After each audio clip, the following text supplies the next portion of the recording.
He got the call at 11:47 p.m. His wife was dying. He poured himself another drink. Vincent Moretti, the most feared man in Chicago, chose his mistress over the woman bleeding out on an operating table. That decision didn't just cost him a marriage.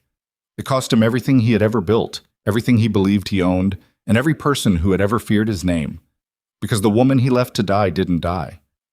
She woke up. And when Isabel Carter Moretti opened her eyes, she didn't cry. She didn't beg. She started counting. If you've ever watched someone burn down an empire from the inside, with nothing but silence, patience, and a pen, this story is for you. Watch until the very end. Hit that like button and drop a comment with the city you're watching from. I want to see exactly how far this story travels. The call came in at 11:47 on a Tuesday night, and Vincent Moretti heard it from across the hotel suite with his jacket already off and a glass of Macallan 25, sweating rings onto the marble nightstand. He didn't move. The phone buzzed once, twice, a third time, and Vanessa Hale, stretched across the king bed in a silk robe that cost more than most people's rent, reached over and read the screen without being asked. That was the kind of woman she was, always reading things that weren't addressed to her. "It's Sal," she said. Again. "I know." "You going to answer it?" Vincent finished the scotch in one pull, set the glass down with a sound like a period at the end of a sentence. "No." The phone went quiet. Then it started again. Sal Benedetto had been Vincent's right hand for 11 years. The man did not call twice unless someone was dead or close to it. Vincent knew this. He picked up the phone, looked at the name, and set it face down on the nightstand. Vanessa propped herself up on one elbow. She had the kind of face that looked deliberately composed, cheekbones arranged for maximum effect, eyes that cataloged everything and revealed nothing. She was 31. Vincent was 54. The math of it had never bothered him. "You're not even going to look?" she asked. "I'm looking at you." She smiled, but it was the smile of a woman filing information away. "You know, for the most powerful man in Chicago, you spend a lot of time pretending things aren't happening." "That's how you stay powerful," he said, and reached for the bottle. The phone buzzed again. This time it was a text. Vanessa read it before Vincent could stop her. Not that he tried. Her expression didn't change, which meant something had shifted behind it. "What?" he said. It wasn't a question. "Isabel was in an accident." She set the phone down. "Car accident. They're saying it's serious." The word serious hung in the room the way smoke does. Vincent stared at it for a moment. Then he poured 2 fingers of scotch and didn't say anything. "Vincent." "I heard you." "She's your wife." "I'm aware of who she is." He turned toward the window. 32 floors up, Las Vegas spread out like a circuit board lit from inside, all that cold light going nowhere in every direction. They'd flown out that morning on his Gulfstream. Dinner reservation at 11, show before that. The suite booked under a name that wasn't his. The whole trip had been arranged in 48 hours, spontaneous the way only expensive things can afford to be. He should have felt something. He waited to feel it. Nothing came. He'd been waiting to feel something about Isabel for a long time. What came instead was a low-grade irritation, the same quiet annoyance that arrived whenever his life in that house on Meridian Drive intruded on the life he preferred to be living. "I'll call Sal in the morning," he said. Vanessa sat up fully. "Vincent, she might not make it to morning." "Then there's nothing to rush back for, is there?" The silence after that was different from the silences before it. Vanessa pulled her robe tighter across her chest. She'd known Vincent for 3 years, had spent 18 months of them in this particular arrangement, and she had never once seen him frightened. She'd thought that was strength. Watching him turn back to the window, watching him swirl the scotch, she wasn't sure anymore what it was. "She's going to be all right," he said finally. "Isabel is always all right." He said it like a fact, like a diagnosis. Like a man who had never once considered that the ground beneath him could move. Sal Benedetto got the news from a patrol officer named Danny Reyes, who'd worked Moretti-adjacent protection details for 6 years and knew enough to call the right number when a black Mercedes went sideways on the rain-slick ramp of the I-290 at 10:22 p.m. The car had rolled twice. A witness said it looked deliberate, like the vehicle had been struck from behind before losing control. But the rain had washed the scene by the time the second cruiser arrived, and the witness, a delivery driver named Tomas Espinoza, gave his account to Reyes and then disappeared before anyone thought to take his number. Isabel Moretti had been driving alone. That was the first thing Sal noted, because Isabel never drove alone. She had a driver, had used him for 4 years running, a quiet former military man named Reed Calloway, who'd come recommended through channels Sal didn't ask about. Reed was efficient, invisible, loyal in the practiced way of men who got paid well enough not to have opinions. But tonight Reed had called out sick at 7 p.m., the first time in 4 years, and Isabel had taken the car herself. Sal stood in the hallway outside the surgical ICU at Northwestern Memorial and turned that fact over and over in his head the way a man turns a stone looking for what's underneath it. He called Vincent 3 times. He texted once, "Isabel in surgery, critical, call me." Then he put the phone in his pocket and stood there in the antiseptic light. A 61-year-old man with a bad left knee and 22 years in the Moretti organization. And for the first time in a very long while, he wasn't sure which direction was safe to face. The surgeon came out at 1:15 a.m. Doctor Karen Osei, trauma attending, 3rd year in this unit, the kind of exhausted that reads on a person's face like topography. She pulled her cap off, looked at Sal, who had identified himself only as family, and told him the damage in the flat, efficient language of someone who'd given this speech too many times. Internal bleeding, ruptured spleen, repaired, 3 broken ribs, head trauma, mild to moderate, monitoring for intracranial pressure. They had stabilized her. She was not out of the woods. The next 48 hours would determine a great deal. Her husband, Osei said, "We need him here." "He's traveling," Sal said. The surgeon looked at him the way doctors look at people when they're deciding how honest to be. "Sir? She survived tonight, and that's significant, but she needs—" "I understand. I'll reach him." Osei nodded and went back through the doors. Sal stood in the hallway another few minutes. Then he took out his phone and called a number that wasn't Vincent's.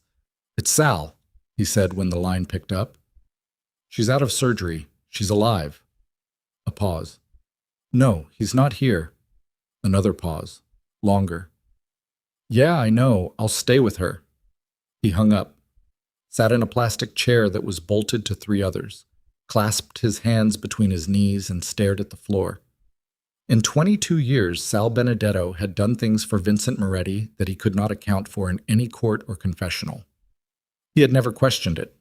The organization was the organization, and Vincent was Vincent, larger than life, colder than his reputation suggested, and still somehow the kind of man you stayed loyal to because the alternative cost more than you had. But sitting in that hallway, listening to the beeps and mechanical breathing from somewhere behind the sealed doors, Sal felt something shift in him that he couldn't quite name. It felt like the moment a cable snaps under load. Isabel Carter. Moretti had been born in Galesburg, Illinois, to a high school civics teacher and a woman who managed the accounts receivable for a mid-sized logistics company. Neither of her parents had money. What they had was precision. Her father's applied to argument. Her mother's applied to numbers. Isabel had inherited both, stacked on top of each other, and spent her 20s in corporate finance before a mutual acquaintance introduced her to a charming, dangerous man at a fundraiser for the Chicago Symphony. She was 30 years old when she met Vincent. He was 43. He had silver at his temples and dark eyes that seemed to gather light rather than reflect it, and he talked about the city with the kind of intimate authority that made you feel like he owned pieces of it you'd never seen. Which, she would later understand, he did. She'd known what he was within 6 months, not the exact contours of it, not the specific deals, not the families he answered to or the ones he'd long since surpassed, but the shape of it. She'd grown up poor enough to recognize power that doesn't ask permission, and Vincent had it radiating off him like heat. She married him anyway. Later, she would try to explain this to herself without lying about it. She had loved him, or something she'd called love, which had components of love in it alongside other things. The thrill of proximity to danger, the seduction of being chosen by someone who chose very deliberately. She had told herself she could see him clearly and want him anyway. That had seemed like sophistication. It had been, she now understood, a form of stupidity particular to intelligent women. The kind that mistakes the ability to analyze a mistake for the wisdom not to make it. She'd spent 15 years making the best of the architecture she'd built around that mistake. She managed his legal holdings, the restaurants, the real estate portfolio, the 3 shell companies that held liquor licenses and property titles across Cook County. She negotiated contracts, managed accountants, maintained the relationships with city officials that kept the organization's visible face presentable. She'd become, without anyone formally declaring it, the woman who ensured that Vincent Moretti's empire could exist in daylight. She had a gift for it, not because she enjoyed it, though some part of her did, the part that loved a balance sheet that reconciled, a negotiation executed cleanly, but because it gave her something she hadn't expected: leverage. Not the kind you use, the kind you hold on to so carefully that the other person forgets you have it. Over 15 years she had been careful. She'd been so careful. Maltz. Room 4 of the surgical ICU had 2 monitors, 1 window that looked at a concrete wall, and the particular silence of machines doing the work a body temporarily cannot. Sal was allowed in for 10 minutes at 3 a.m. He stood at the bedside and looked at Isabel Moretti. The tubes, the bruising already spreading purple across her left temple and cheekbone, the still unfamiliar smallness of a person horizontal when you'd only ever seen them standing. Isabel was not a small woman. She carried herself with the deliberate posture of someone who had learned that how you entered a room determined what happened in it. Seeing her like this was wrong in a way that had nothing to do with sentiment. It was wrong the way a foundation crack is wrong. Not because you feel sorry for the building, because you understand what it means structurally. He stayed 10 minutes. He did not speak. He went back to his plastic chair and called his daughter in Milwaukee to tell her he loved her, which he did infrequently enough that she asked 3 times if he was okay. At 6 a.m., he drove home. Showered, changed, made coffee he didn't drink. By 8, he was back. Vincent called at 9:43.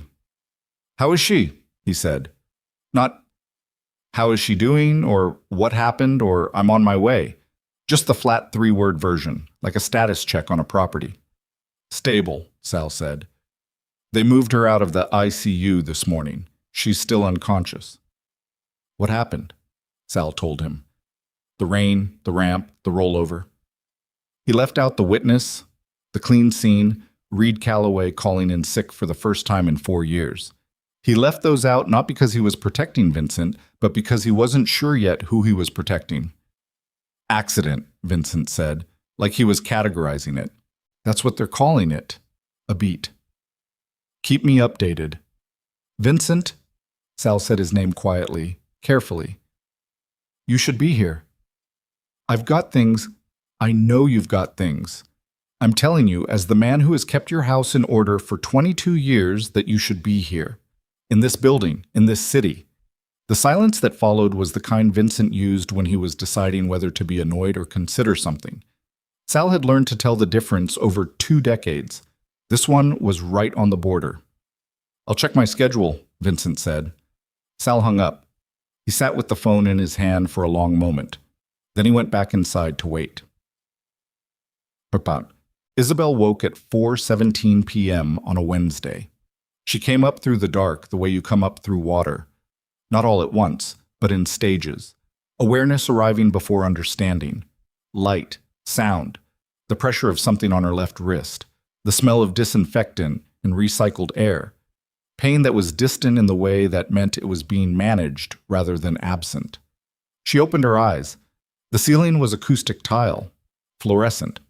A nurse noticed within 30 seconds. Young woman, efficient, name tag that read, Priya. She asked Isabel if she knew her name, what city she was in, what year it was. Isabel answered all 3 correctly, though her voice came out wrong. Thin, like paper, like something that needed more air behind it than she currently had access to. "You're at Northwestern Memorial," Priya told her. "You were in a car accident. You're going to be okay." Isabel processed this. "How long?" she said. "You've been unconscious since Tuesday night. It's Wednesday afternoon." Isabel closed her eyes, opened them again. "Is anyone—" She stopped, started over. "Who's here?" Priya hesitated in the particular way medical professionals hesitate when the answer is complicated. There's a man named Sal who's been here most of the day. I can get him. Not yet. Isabel turned her head carefully, watched the window, the concrete wall, the flat gray light. Is my husband here? Another hesitation, shorter this time, but Isabel caught it. She'd spent 15 years reading rooms. I'm not sure, Priya said. Let me check. She left. Isabel lay in the silence and breathed. The pain was organized in specific locations. Left side of her ribcage, back left of her skull. A deep ache in her abdomen that told her something in there had been cut open and put back together. She took inventory the way her mother had taught her to take inventory. Not panicking, not catastrophizing, but noting, itemizing. What do I have? What do I not have? What does that mean? She had mobility in her hands. She could feel her feet. Her thoughts were arriving in sequence. These were good things. She also had the memory of the impact, the sound of it, the initial shove from behind, the way the wheel had gone wrong in her hands, the ramp railing, the rolling world. She remembered that. She remembered calling Vincent's name once, in the car, before the world went sideways. Once. She hadn't called it again. The door opened. Sal came in looking like a man who had aged since she'd last seen him, which had been 4 days ago at a dinner at the house on Meridian Drive. 4 days was enough, apparently. He stood at the foot of her bed. He held his hat in both hands. He was one of the last men she knew who wore an actual hat, and he looked at her with the specific expression of a person who has been practicing what to say and now cannot remember any of it. Sal, she said. Isabel. His voice broke on the second syllable. He pressed his mouth together. Is he here? Sal looked at the hat, looked at her. He did not need to answer. She could read the answer in the way he was holding his hat. Isabel turned back to the ceiling. She breathed. The pain in her ribs was specific and local. It had a source, a location, a medical explanation. She understood it. What was moving through her now was something else. Not pain exactly, but something in pain's neighborhood, something that traveled along the same roads. Okay, she said, quietly. Not to Sal, to herself. Okay. Ahmed sat. He came back Thursday morning, not to the hospital, to the house. Sal learned this from a brief text received at 8:14 a.m. Back in the city, handling things, keep me posted on her status, and stared at it for a full minute before putting his phone away. Isabel was awake and improving. The medical team had reduced her sedation Wednesday night. By Thursday morning, she was sitting up, eating broth, reading a tablet that Sal had brought her. The bruising on her face had gone full dark, spreading across her left cheekbone and up around her eye socket in shades of purple and brown that made her look like she'd been in a fight. Which, Sal supposed, she had. She was reading something. Sal glanced at it and saw legal documents. Not dramatic, not startling, just Isabel doing what Isabel did with a quiet intensity that made you feel her focus like a physical thing in the room. He's back, Sal said. She didn't look up. I know. He texted me. He didn't call me. She turned a page. Or text me. Or come here. Sal sat in the visitor chair. He was a man who had learned over a lifetime to keep his counsel, to operate in the spaces between what was said and what was true. He had done this with precision and without sentiment for 22 years. What he was feeling right now, sitting in this hospital room, watching this woman read legal documents with 2 broken ribs and a head injury, felt like the end of something, though he couldn't have said exactly what. Sal. Isabel finally looked up. Her eyes were clear, sharper, if anything, than before. I need to ask you something, and I need you to tell me the truth. He met her eyes. All right. Reed Calloway called in sick Tuesday night, first time in 4 years. Sal nodded once. Has Vincent used Reed for anything recently, outside the usual, Isabel, don't manage me? Her voice was quiet and exact. Has he? Sal was quiet for 10 seconds. He counted them. Then he said, there was a meeting 2 weeks ago, off calendar. Reed drove. Who was at the meeting? I don't know who it was. That's the truth. Vincent kept it separate from me. That's unusual. Yes. She looked at him for a long time. He let her look.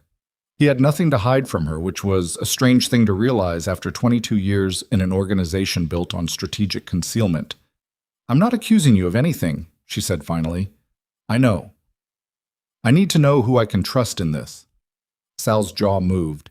He set the hat on his knee. He said, "You can trust me." She held his gaze. He was a 61-year-old man with a bad knee and blood on his hands from 100 decisions he couldn't take back. He meant it the way you mean something when there's nothing left to mean anything else. "Good," she said, and looked back at her documents. Hussein. Vincent Moretti went to the gym on Thursday morning, which was what he did when he needed to feel like himself again. The gym was in the basement of a building he owned on West Erie, a converted warehouse space with commercial equipment, a heavy bag, and a wall of mirrors. He used it alone, which was how he used most things.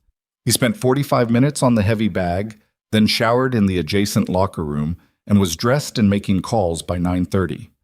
His first call was to Marco Diaz, who ran logistics for 3 of the warehouses Vincent used for distribution of goods that didn't appear on any manifest.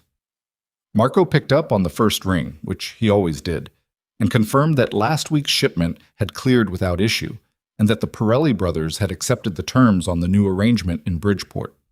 His second call was to Frank Chu, who held 3 seats on the zoning board and 2 on a city infrastructure committee, and who had been on Vincent's informal payroll for 9 years. Frank confirmed the proposed development project near the Southport corridor was moving through review on schedule. His third call was to his personal attorney, a man named Dennis Hale, who was not related to Vanessa despite sharing her last name, which was a coincidence Vincent had always found mildly amusing. Dennis had an office on North Wacker and a client list that would have constituted a map of Chicago's gray economy. Dennis answered on the second ring and said, "Vincent, how's Isabel?" "Recovering." "Good. Good to hear. Listen, I was going to call you anyway. There's something. It can wait if you've got a lot going. Say it." A pause. Dennis Hale had the verbal tic of a man who preferred written communication. Everything was measured, nothing was spontaneous, and pauses meant he was selecting between options. "I got a call Tuesday from Beacon Capital Partners. They're pulling out of the Millbrook Street development, citing, they said, restructured investment priorities, which is the language they use when what? When they've been told to, by someone whose instructions they follow without explanation." Vincent was quiet. "It's probably nothing," Dennis said, in the voice of a man who did not think it was probably nothing. "Given the timing, with Isabel being in the hospital, maybe they just... Beacon doesn't know Isabel." "Right. Who made the call to them?" "I'm working on finding that out." "Work faster," Vincent said, and hung up. He stood in his gym in front of the wall of mirrors and looked at himself. He was 54 years old, and he still looked like a man you didn't want to argue with. Wide through the shoulders, thick neck, the kind of physical presence that had gotten him places before anyone knew his name. He had built himself into what he was through 2 decades of relentless, calculated expansion. No one walked away from one of his deals, not without his say. He filed the Beacon thing in the back of his mind. Irritating, probably a negotiating tactic, easily corrected, and drove to the house on Meridian Drive, where he had not been in 9 days. The house was quiet in the wrong way. It took him a moment to identify it. He walked through the foyer, dropped his bag, moved through to the kitchen. Everything was clean, which it always was. The surfaces were clear, the plants were watered. But the quiet was different. Usually when he came home, there was the ambient noise of the household operating, Isabel's voice somewhere, on a call or directing someone, the specific rhythmic energy of a woman who ran a house the way she ran everything else, with quiet efficiency and an absolute sense of where things belonged. Even when she was absent from a room, her organizational intelligence was present in it. Today it felt like a house that had been maintained but not inhabited. He stood in the kitchen and looked at the fruit bowl on the counter, the one she kept restocked, always, and noted that it was empty. He picked up the phone and called her room at the hospital. She answered on the 3rd ring. "Vincent," she said. Her voice was careful, flat in the way she got when she was managing herself. "I'm at the house," he said. I know. How are you feeling? A pause. The careful kind, not the Dennis Hale kind. Isabel's pauses were not about word selection. They were about deciding how much to give away. I'm fine, she said. I'll come by later this week. Don't, she said. Not loud, not heated, just a word dropped in the middle of the sentence like a stone into still water. Isabel, I need to rest. I don't want visitors right now. I'm not a visitor. I'm your husband. Another pause. Yes, she said finally. You are. She hung up. Vincent looked at the phone. He set it on the counter. He looked around the kitchen, the empty fruit bowl, the clean surfaces, the organized quiet of a house where the organizing intelligence was absent, and you could feel the difference. He told himself it was the accident, the trauma. She was hurt and scared, and that was why she sounded like that. He went to his office, pulled up his calendar, called his secretary to reschedule 3 Thursday meetings, and turned his attention back to the Beacon Capital situation and the Pirelli arrangement and the 17 other threads that required his management. He did not go to the hospital that day. He didn't go Friday either. Sal brought Isabel a legal pad and 2 blue pens on Friday morning. He set them on the bedside table without being asked. Figured you might need them, he said. You've known me a long time, she said. Long enough. She uncapped one of the pens.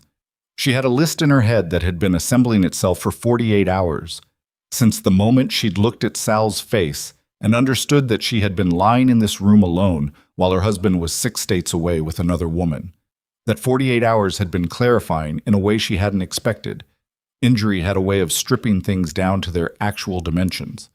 She started writing, not everything, not yet, but the architecture of what came next, sketched in the careful, precise hand she'd inherited from her mother.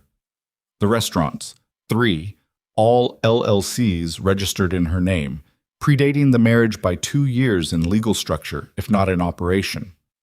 The real estate portfolio, 11 properties, 6 of which she held through a holding company she'd incorporated in Delaware 8 years ago at the suggestion of a tax attorney who had since relocated to Tampa and asked nothing about her reasons.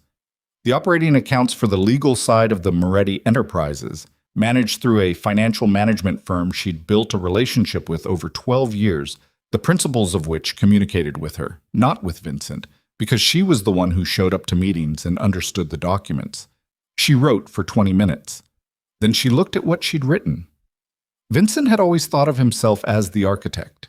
He'd told her this in so many words at various points over 15 years. The city belongs to who builds it, Isabel, and I built this, with the unexamined certainty of a man who confuses the person holding the blueprints with the person who drew them. She had drawn them. She had drawn most of them. It had taken 15 years in a car crash on a rain-slick freeway to understand that she had built something Vincent didn't know he was standing on. She capped the pen, put the legal pad in the bedside drawer, looked at Sal. I'm going to need an attorney, she said. Not Dennis Hale. Someone he doesn't know. Sal's expression didn't change. I know someone, he said. Good. She leaned back against the pillows, carefully, mindful of her ribs. Outside the window, the concrete wall was the same as it had been every day. The light changed on it, hour by hour, which was the only way to tell time was passing. Sal, she said. Yeah. When I get out of here, and I'm getting out of here on Monday, I've already told them. I need 2 things from you. The first is the name of whoever Reed Calloway spoke to in the 2 weeks before Tuesday. Sal nodded slowly. The second thing, she said, is your silence. About all of this. For as long as it takes. Isabel. He looked at her straight. I've been keeping Moretti family's silence for 22 years. This is different from Moretti family's silence, she said. This is my silence, not Vincent's. He looked at her for a long moment. The monitors beeped. The fluorescent light did what it did. You have it, he said. She nodded once. She turned to the window. In 3 days, she was going to walk out of this hospital and go home to a house that felt like a mausoleum, to a marriage that had been over before she'd had the courage to name it. She was going to sit across from an attorney whose name she didn't know yet. She was going to make a list that was more specific and more dangerous than the one she'd just written. She was going to be very, very careful. And then she was going to begin.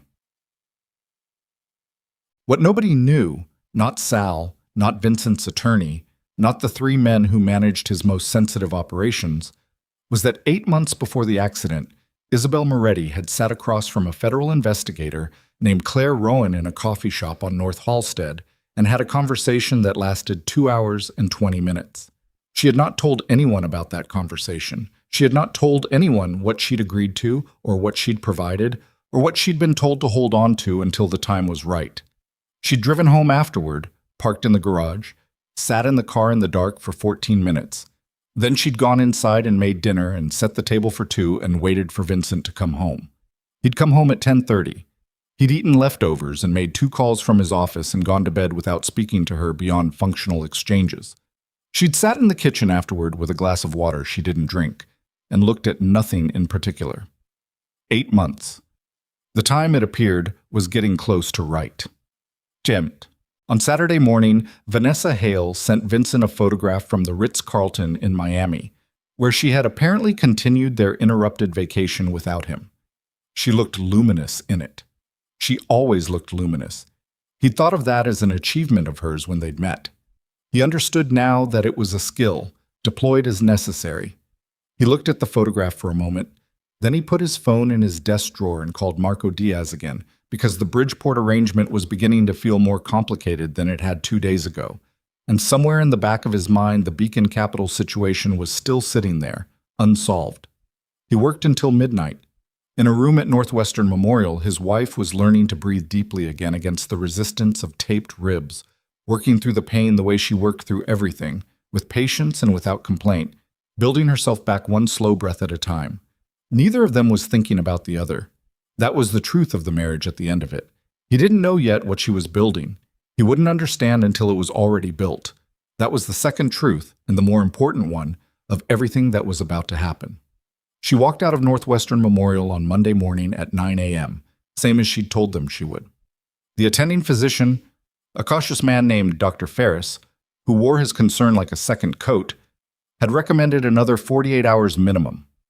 Isabel had listened to his reasoning with the precise attention she gave everything, asked 3 specific questions about her discharge protocol, and then told him she was leaving Monday regardless of his recommendation and asked what she needed to sign. He'd given her a look. She'd given him one back. She signed the forms at 8:47. Sal was waiting at the curb with a black Suburban that wasn't one of Vincent's vehicles. She noted that without comment and got in. The drive to Meridian Drive took 22 minutes in light traffic. She spent most of it looking out the window, watching the city reassemble itself around her. The familiar intersections, the storefronts, the particular gray-blue light that Chicago put out in October like it was rationing warmth. She felt the taped ribs every time the SUV crossed a seam in the pavement. She didn't shift or wince. She breathed through it. "The attorney," she said when they were 6 blocks from the house. "Her name is Dara Osei. No relation to your surgeon. Different family. She practices out of a firm on South Michigan. Estate law, asset management, some family litigation. She's been recommended to me by someone I trust who is not in Vincent's network." "How soon can I meet her?" "She's expecting your call today. She knows it's sensitive. She doesn't know specifics." Isabel nodded, looked out the window. "Isabel." Sal kept his eyes on the road. His voice was low, the way it got when he was choosing his words with care. "Vincent's been making calls since Friday. A lot of them. He's looking into Beacon Capital, the pullout from the Millbrook development. He's not panicking, but he's paying attention," she said. "Yeah. Good." She said it quietly, almost to herself. Let him pay attention. Sal pulled up to the house. He put the car in park and sat a moment. "You need anything from me today?" "Reed Calloway." "Working on it." "Work faster." She opened the door. "Thank you, Sal, for the hospital." "You don't thank me for that." She paused with one foot on the pavement, looked at him sidelong. Something passed between them that didn't need to be named. She got out. She walked to the front door of the house that had been her home for 13 years. She put her key in the lock. She went inside. She stood in the foyer for a moment, listening to the specific silence of a place where she was alone.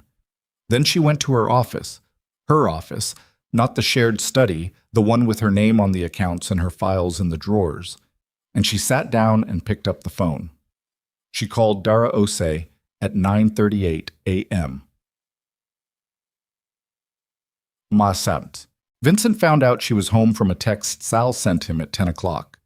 Isabel discharged this morning, home on Meridian. He read the text in his car outside a building in River North, where he'd spent the last hour meeting with two of his oldest associates, men named Caruso and Flint, who went back further with him than Sal did, who had been there at the beginning of what he'd built and remained, he'd always assumed, part of its permanent structure. The meeting had not gone the way he expected. Caruso had been quiet in a way that was different from his usual quiet. Flint had asked a question about the Southport development, a question phrased casually, almost offhand, that revealed he knew something about the Beacon Capital pullout that he shouldn't have known yet, which meant someone had talked, which meant the information was moving through channels Vincent didn't control. He'd ended the meeting early, told them he'd be in touch, watched them walk out and felt the temperature of the thing change. He sat in the car now and read Sal's text and thought about calling Isabel. Decided against it. Sent Sal back. Acknowledged. He called Dennis Hale instead. "The Beacon thing," he said when Dennis picked up. "Still working on it. I've got a call in to, I need a name by end of day." "Vincent, these things take end of day, Dennis." He hung up. Drove back to the house on Meridian Drive because he needed to see the thing he'd been avoiding seeing and get it over with. She heard his car in the drive. She was at her desk when he came in, and she did not get up. He came to the doorway of her office. He had never spent much time in this room, she realized, looking at him standing in the frame of it. And he looked at her with the particular expression he used when he was calculating the distance between what he wanted to say and what he'd decided to say. "You look," he started. "Don't." She kept her voice even. "Don't tell me how I look." He was quiet for a moment. Then he came in and sat in the chair across from her desk. Not the chair in front of it, the one to the side, the armchair, the one positioned like a concession. She noted that. "I should have come sooner," he said. "Yes." I know what you had." She folded her hands on the desk. Her knuckles were still bruised. She let him see that. "I've been home for an hour, Vincent. I don't want to have this conversation today." "Then when?" "When I decide." She held his gaze. "How are your meetings going?" Something shifted in his expression. Fast, almost undetectable. She'd had 15 years to learn the microgeography of Vincent Moretti's face. "Fine," he said. "The Millbrook development." She said it like an aside, like something she'd happened to think of. "Beacon Capital pulled out. That must be frustrating." His eyes went still. "Where did you hear that?" "I hear things." She looked back at the papers on her desk. "You should get back to it. I know you're busy." He didn't move right away. He sat in the armchair and looked at her, and she felt the weight of it without showing that she felt it. "Isabel," he said. His voice dropped to the register he used when he wanted to sound like himself before he became what he became. The younger version, the one she'd married. "I know I wasn't there. I know that was... I told you," she said. "Not today." He was quiet. "I need to rest," she said. "You can see I'm home. I'm fine. You can go." He stood slowly. He was a large man, and the room felt different when he was vertical. She knew this. She had always known this. She breathed evenly through her taped ribs and looked at the papers on her desk. He left without another word. She listened to his car back out of the drive. Then she picked up her pen and kept working. Dara Ose was 47, compact, and had the eyes of someone who had spent 2 decades reading documents that people had deliberately made difficult to read. She met Isabel at the office on South Michigan on Tuesday morning, and she listened without interruption for 40 minutes, while Isabel laid out the structure of what she owned, what Vincent believed he owned, and the specific legal architecture that distinguished the two. When Isabel finished, Dara was quiet for a moment. "The Delaware Holding Company," she said. "The one with the 6 properties." "Yes." "Vincent's name isn't on it." "Correct." I incorporated it before we married. I maintained sole ownership throughout. And the 3 restaurant LLCs, registered in my name, Vincent provided initial capital which was documented as a loan, repaid in full in 2019. Dara made a note. The financial management firm, Stratton Meridian. Their principal contact has always been me. Every decision on the managed portfolio has required my signature. Vincent is listed as a beneficiary on one account, not as a principal. What does he think he owns? Isabel held Dara's gaze. Everything, she said. Dara set her pen down. She was quiet long enough that Isabel felt the weight of what she hadn't yet said filling the space between them. There's something else, Isabel said. I assumed there was. 8 months ago, I began providing information to a federal investigator. Her name is Claire Rowan. She works organized crime. I am not at liberty to detail the arrangement, but it exists and it is formal, and it will affect the timing of what I'm asking you to help me with. Dara studied her. Are you currently under any legal obligation that would prevent you from initiating divorce proceedings? No. The arrangement I described is voluntary. I am not under any subpoena or legal order. Have you documented the arrangement? Yes, separately, with another attorney in a sealed letter. Dara looked at her for another moment. Then she picked up her pen. All right, she said. Tell me what you want the outcome to look like. Isabel told her. By the time she finished, Dara had filled 6 pages. Vincent got the name on Wednesday. Dennis Hale called at 4 p.m., sounding like a man who'd found something he wished he hadn't found. The call to Beacon came from a firm called Arclight Capital Advisory. Small shop, nobody you'd know offhand, but when I dug, a pause. The principal is a woman named Karen Stroud. She's the financial advisor of record for a holding company called Meridian Asset Group. The name landed on Vincent like cold water. He said nothing for 3 seconds. That's Isabel's holding company, Dennis said carefully.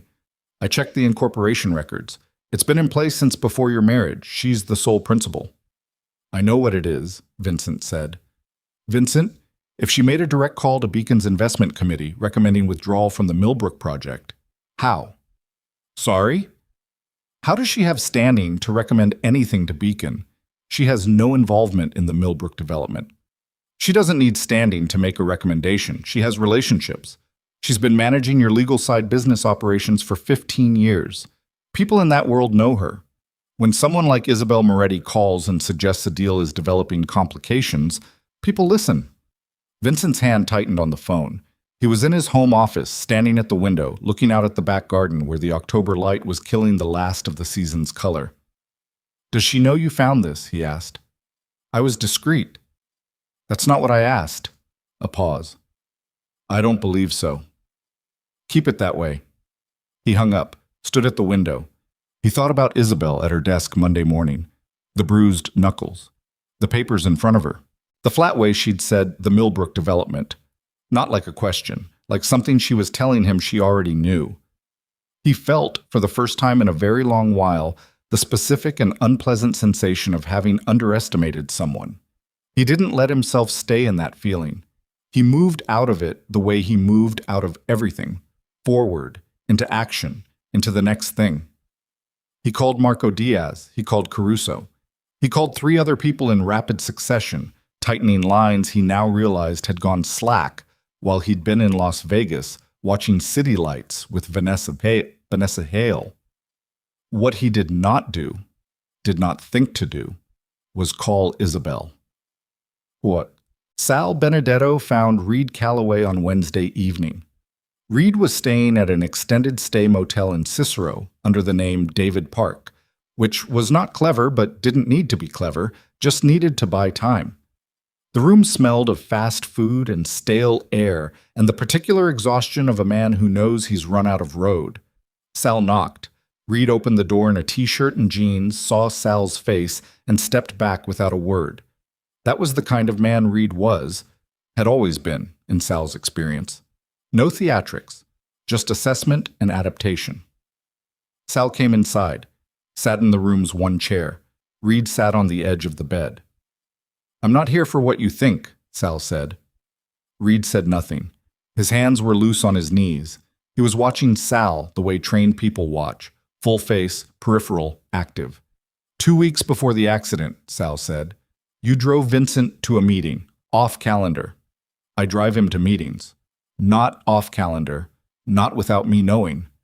Reed was quiet. Who was at the meeting? Sal said. I drove him there.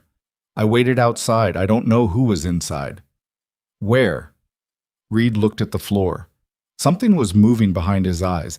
Sal had seen this in men before. The calculation of what it cost to say a thing against what it cost to stay silent.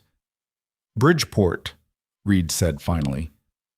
A restaurant on West 31st, called Nella's. It was closed for regular business. Vincent went in the back. How long was he inside? 45 minutes.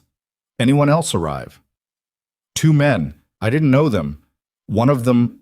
Reed stopped. Say it. One of them was carrying, not concealed well. I noticed. Sal sat with that for a moment. The night Isabel was driving, you called in sick. Reed's jaw tightened. He looked at the wall beside Sal's head. Not evasion, more like a man bracing. I got a call that afternoon, he said, from a number I didn't recognize. Man's voice, no name. He told me not to drive Mrs. Moretti that night. Told me to call in sick and not ask questions. And you didn't ask questions. He mentioned my daughter. Reed said it flat, without effect. She goes to DePaul, lives off campus. He knew the address. The room was very quiet. I should have warned her, Reed said.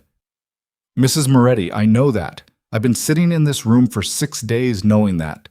His voice didn't break. It just went tight, like wire under tension. I told myself it was nothing. Someone wanted her to take a cab or something. I didn't think so. But you ran, Sal said. Reed nodded once. Sal stood up. He looked at Reed Calloway for a long moment. The exhausted face, the hands still loose on the knees, the specific posture of a man who'd made a calculation that turned out to be wrong and knew it. Stay here, Sal said. Don't contact anyone. I'll be back. Am I? Reed started. Stopped. You're talking to me, Sal said. That's the right thing. Keep doing the right thing. He left. He sat in his car outside the motel for 5 minutes. He had a name, Nella's, West 31st, Bridgeport. He had a timeline. He had, forming slowly in the back of his mind, a picture he didn't want to be accurate. He called Isabel. She picked up on the second ring. I found Reed, he said. A pause. Then, tell me. He told her. All of it. The off-calendar meeting, the restaurant in Bridgeport, the anonymous call, Reed's daughter's address. He told it in order, without editorializing, the way he'd learned to deliver information to people who needed to make decisions with it. When he finished, Isabel was quiet for 7 seconds. He counted them. Nella's on West 31st, she said. You know it. I know who runs it. Her voice was absolutely level. The kind of level that isn't calm. It's control exerted over something that isn't calm at all. It belongs to a man named Dom Pirelli. He's been trying to move into Bridgeport for 2 years. Vincent's blocked him every time. She paused. Or I thought Vincent blocked him. Maybe Vincent changed his mind about blocking him. Maybe. She breathed. He heard the breath. Careful, deliberate. The ribs. Sal, I need you to understand what I'm about to say. I'm listening. If Vincent made a deal with Dom Pirelli, if he sat across from that man in a back room on West 31st, then what happened on that freeway ramp wasn't an accident. And if it wasn't an accident, it means my husband sat in a hotel suite in Las Vegas and did not come to the hospital because he already knew what had happened, because he had arranged what happened. The silence between them was a different kind of silence now. I don't know that for certain, Sal said carefully. Neither do I.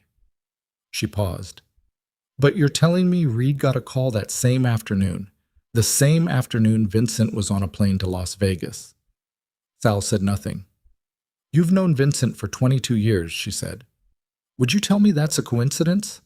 He looked through the windshield at the parking lot of the motel, the flat Cicero light, a woman pushing a stroller past the entrance. No, he said. I wouldn't tell you that. Another silence. Then Isabel said, Don't move, Reed. I may need him. Understood. And Sal, a beat. Be careful from this point. He understood what she meant. It wasn't a warning about traffic. You too, he said. Yes.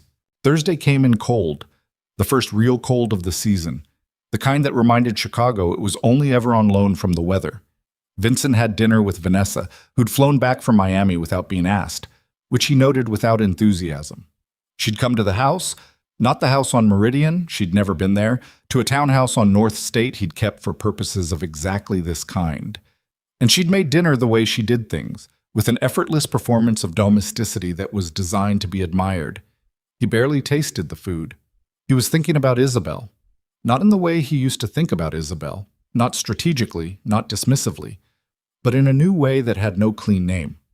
Something between recalculation and the beginning of a fear he hadn't identified yet. "You're not here," Vanessa said. "I'm here." "You've said 12 words since you sat down." "I'm thinking." She set her fork down. She had the patience for his moods up to a specific point, and beyond that point she had ambition, which was less patient. "Is it Isabel?" "It's business." "It's always business." She watched him. "She's home now. You've seen her." "Yes. And?"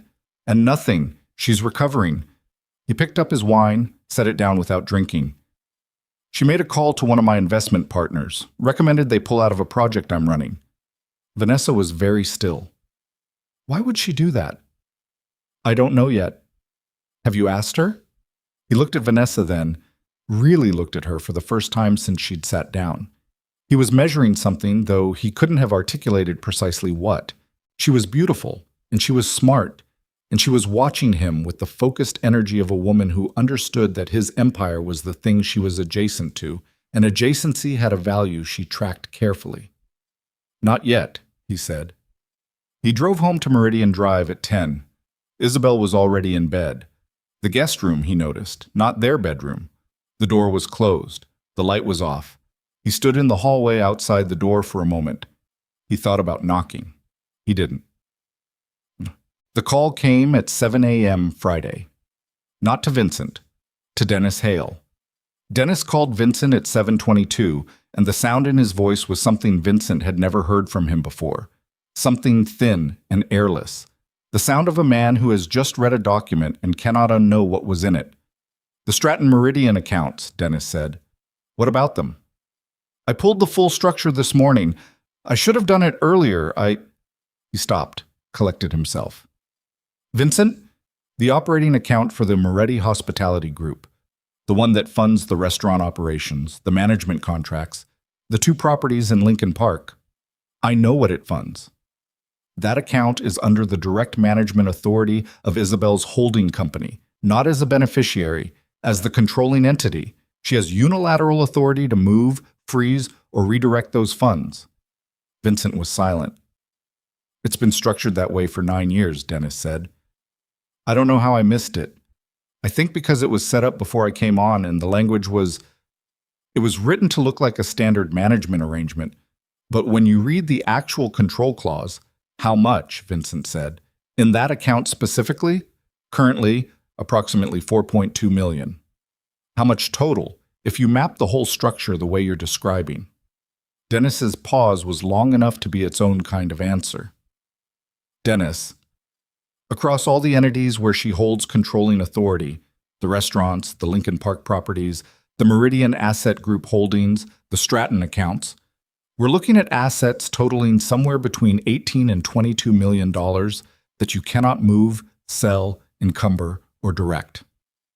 Without her signature, Vincent did not raise his voice. That was the thing about him, had always been the thing, that the people who feared him most understood. Loud men were manageable. You could read a loud man. Vincent Moretti went quiet when the temperature in him rose, and that quiet had a specific quality, the quality of a space where all the air had been removed. He sat at his desk after Dennis hung up, and he did not move for 4 minutes. $18 to $22 million. Not Vincent's money, Isabel's money. Structured, documented, legally unassailable. 9 years of architecture built so carefully that his own attorney had missed it for a decade. He thought about the fruit bowl. Empty. He thought about her voice on the phone Monday. Don't. Dropped into the sentence like a wall. He thought about her at her desk, bruised and taped and working, and the papers in front of her that he hadn't looked at closely enough. He stood up, walked to the window, stood there until he was sure of himself. Then he walked downstairs to the kitchen, where Isabel was standing at the counter with a cup of coffee and her phone, reading something with the focused stillness she brought to everything. She looked up when he came in. Her expression didn't change. 18 to 22 million, he said. She set the coffee down, set the phone down. She looked at him the way she'd been looking at him all week. Not with heat, not with fear, with the particular clarity of a woman who has already made every decision and is now simply watching events confirm them. Dennis called you, she said. Dennis works for me. Yes. A pause. He does. So do those accounts. No, she said. They don't. She said it without emphasis, like a correction on a document. They never did. You can look at the incorporation records, the management contracts, the control clauses. I can have Dara send them over if Dennis needs help reading them. Vincent was very still. Dara. My attorney. Since when do you have an attorney? Since 8 days ago. She picked up her coffee again. Though the legal structures we're discussing predate her, they predate our marriage in some cases. He looked at her across the kitchen, the granite counter between them, the morning light coming through the east windows, the whole domestic architecture of a life that was, he was beginning to understand, not what he'd believed it to be. What are you doing? He said. Drinking coffee. Isabel. His voice dropped. The quiet, dangerous register. What are you doing? She met his eyes and held them. She had spent 15 years in proximity to that voice, and she was done being shaped by it. I'm protecting what's mine, she said. What has always been mine. I'm simply making that clear. This is my house. Yes, your name is on the deed. I know that. The businesses you're referencing are operated through entities I control. You know this now. That's not a negotiation point, Vincent. It's a legal fact. He took 2 steps toward the counter. She did not step back. She stood with her coffee and her bruised face and her taped ribs, and she did not move 1 inch. You did this, he said, low and slow. You built this specifically to...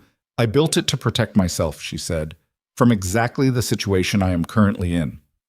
The silence was enormous. He looked at her face, the bruising, the stillness, the eyes that had been watching him for 15 years and had stopped waiting for something to change. And something in him shifted. Not softened. Shifted, the way weight shifts when a structure beneath it moves. The accident, he said. Don't. Her voice was still quiet, still level, but something moved through it. Don't you dare stand in this kitchen and talk to me about the accident. I didn't. I know what you did and what you didn't do, she said. I know where you were. I know who you were with. I know you got the call and didn't answer. She set the coffee mug down on the counter, carefully, with the deliberate care of someone managing their hands. What I don't know yet, what I am still determining, is exactly how much you knew before you got on that plane. The air in the kitchen changed. Vincent said nothing. That's what I thought, she said. She picked up her phone, walked past him toward the hallway. At the doorway, she stopped, her back to him. I'll be out of the house by Friday. I'd appreciate it if you stayed somewhere else until then. She went upstairs. He stood in the kitchen and listened to her footsteps overhead, measured, unhurried, each one landing with the certainty of a woman who knows exactly where she is going. To count. He called Dom Pirelli at 8:45 a.m. The call went to voicemail. He called the number for Nella's restaurant on West 31st. A woman answered. He asked for Dom. The woman said Dom wasn't available. He left no message. He drove to Bridgeport at 10. Nella's was open. Lunch prep, the smell of garlic and rendered fat coming through the front door. A young man at the host stand told him the restaurant wasn't serving until noon. Vincent told him to get Dom. The young man looked at Vincent's face and went in the back. Dom Pirelli came out 3 minutes later. He was 60, broad, with the specific body of a man who'd been physically powerful and was now carrying that power under a layer of comfortable years. He had a dish towel over his shoulder and a face that arranged itself into welcome the way trained faces do. Automatic, practiced, showing nothing useful. "Vincent?" he said, like they were old friends. "Outside," Vincent said. They stood on the sidewalk in the October cold. A delivery truck idled at the curb. Vincent looked at Pirelli and waited. "I heard about Isabel," Pirelli said. "Terrible thing. She doing okay?" "Who made the call to Reed Calloway?" Pirelli's face did something small and fast that it tried to cover. "I don't know what you're... I know about the meeting. I know the timeline." Vincent stepped closer. He was 3 inches taller than Pirelli, and he used it without theatrics. Just proximity, just the physics of the thing. "I went to that meeting to discuss Bridgeport. That was the only thing on the table. If someone extended that conversation into territory I didn't authorize, I need to know who, and I need to know now." Pirelli was quiet. The delivery truck driver got out, looked at them, got back in. "There was an interpretation," Pirelli said carefully, "of what you wanted, from the meeting." "Whose interpretation?" "The arrangement we discussed, removing obstacles to Bridgeport."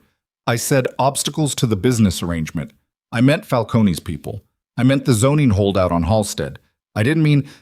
He stopped. He heard how the sentence was going to end and he stopped it. "Who extended the scope?" Pirelli looked at him for a long moment. "You should talk to your people, Vincent. Your own house. I'm talking to you.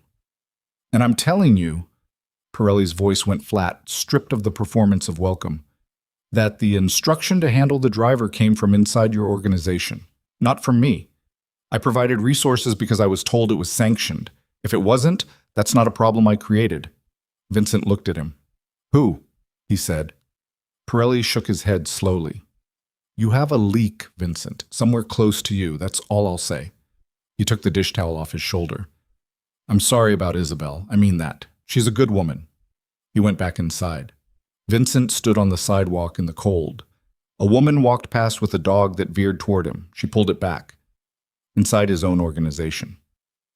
He drove without a destination for 20 minutes, which wasn't something he did, and then pulled over on a street in Pilsen and sat with the engine running and the heater going and tried to map it.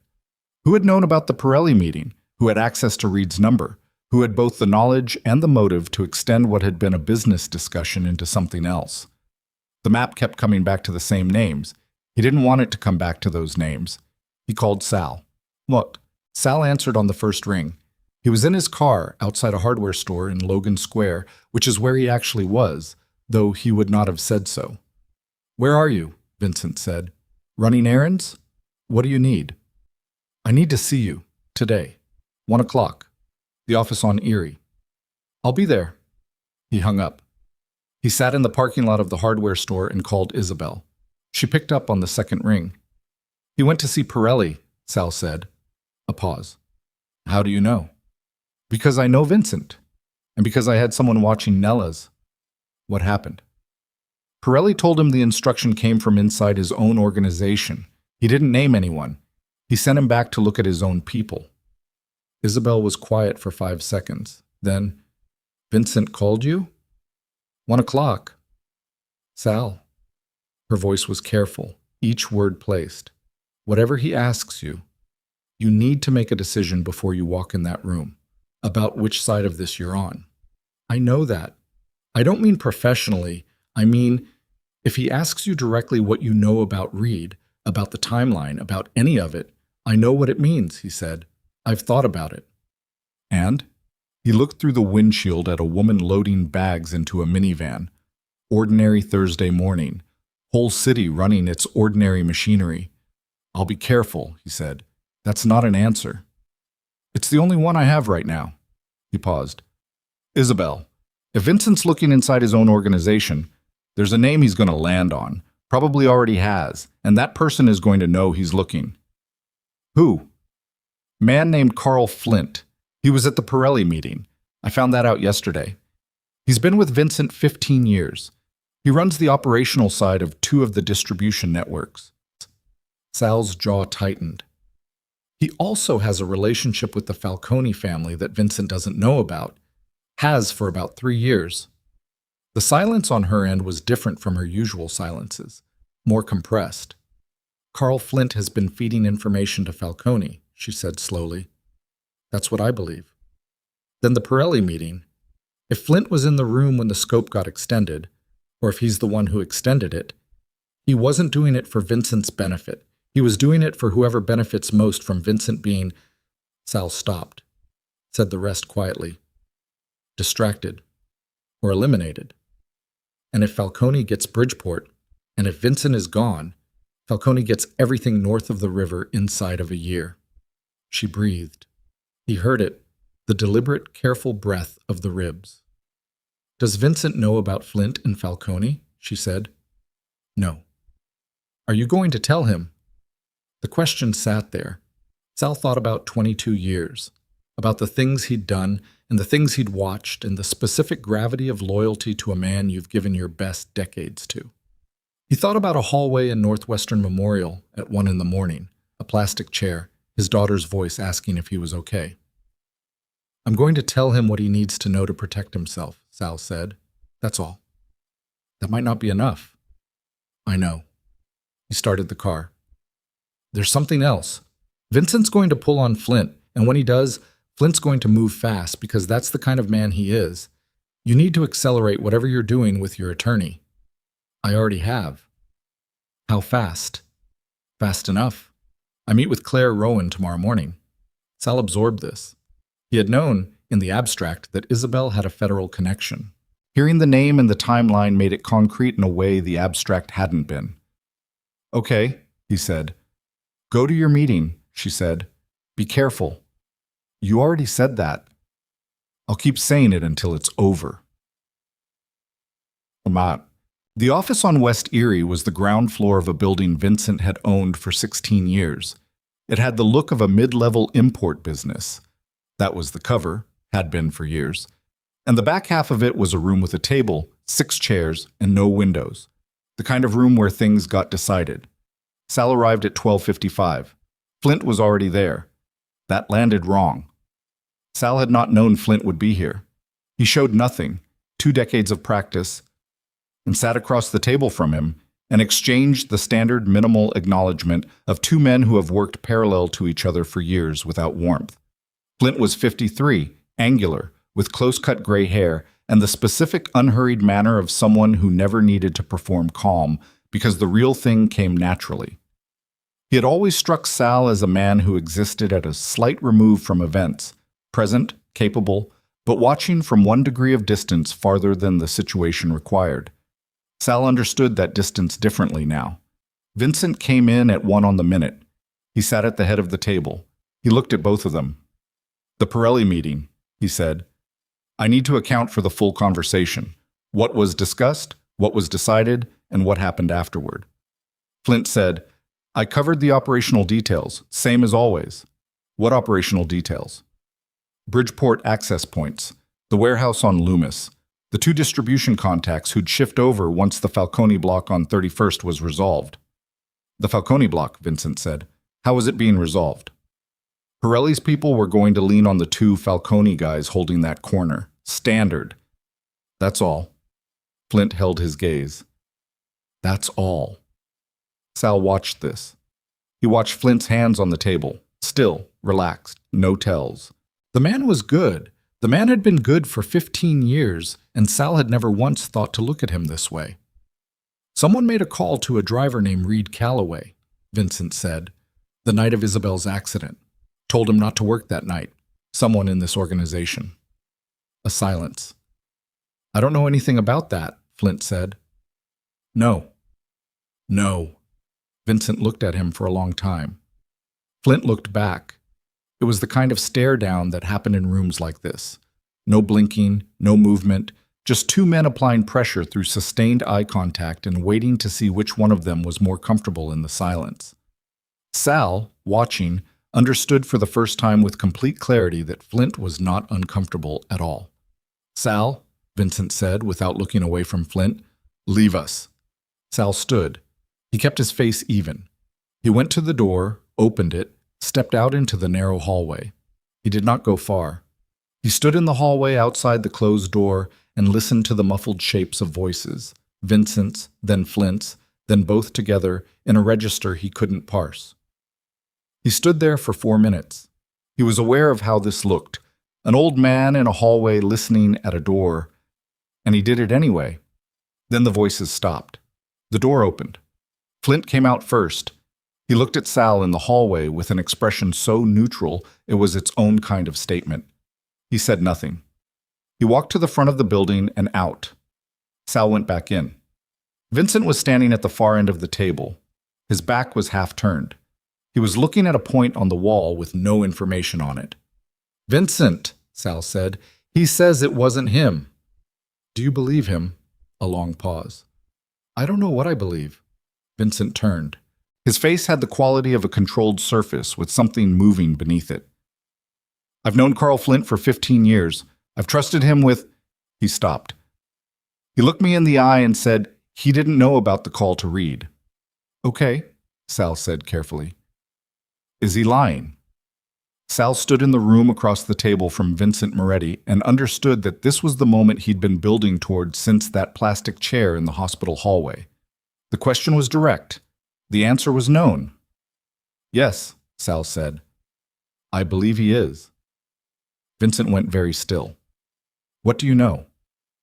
"I know that Carl Flint has had a relationship with the Falcone family for approximately 3 years. I believe he's been passing information, and I believe his presence at the Pirelli meeting was not coincidental. I think he used what he heard there to arrange something that served Falcone's interests, not yours." The room was very quiet. 3 years, Vincent said. "That's my belief." "And you know this how?" "I've been watching things, paying attention to things that didn't line up." Sal met his eyes. "You've been occupied. I noticed things." The implication was quiet and unavoidable. Vincent heard it. Something crossed his face. "Falcone wants Bridgeport," Vincent said. "Falcone wants everything north of the river. Bridgeport is the door. And if you're distracted, diminished, or gone." Sal said it plainly. "Yes." Vincent sat down. For the first time in Sal's 22 years with him, he sat down like a man who needed to sit down. He put his elbows on the table. He pressed his hands against his face. He held them there for 5 seconds. Then he lowered them. "Isabel," he said. "Yes." "She's not—" He stopped, started again. "The accident wasn't for her. It was for me. To take her away so I'd—" He looked at the wall. "So I'd be weakened. The accounts, the legal holdings, the relationships she manages. Without her. You're exposed in ways you didn't know you were exposed," Sal said. "Yes. Because of Flint. Because of Flint. And because of Falcone. And because—" Sal paused. He had gone this far. "Because someone close to you knew exactly how exposed you were. Knew the structure of Isabel's role. Knew that removing her removed the scaffolding. The silence in the room was total. That kind of knowledge," Vincent said slowly, "doesn't come from watching the outside." "No." "Someone told him." "Yes." "Who?" Sal said nothing. He let the silence do the work. Vincent looked at him. The calculation was visible for once, moving across his face without its usual concealment, because he was genuinely afraid, and fear strips the performance away. "Caruso," he said. Sal said nothing. "Caruso and Flint." Vincent's voice went flat. "Together. I don't have proof. I have a shape that fits." Vincent stood up again. He walked to the window. No window, the wall, and put his hand against it and stood there. Sal watched him.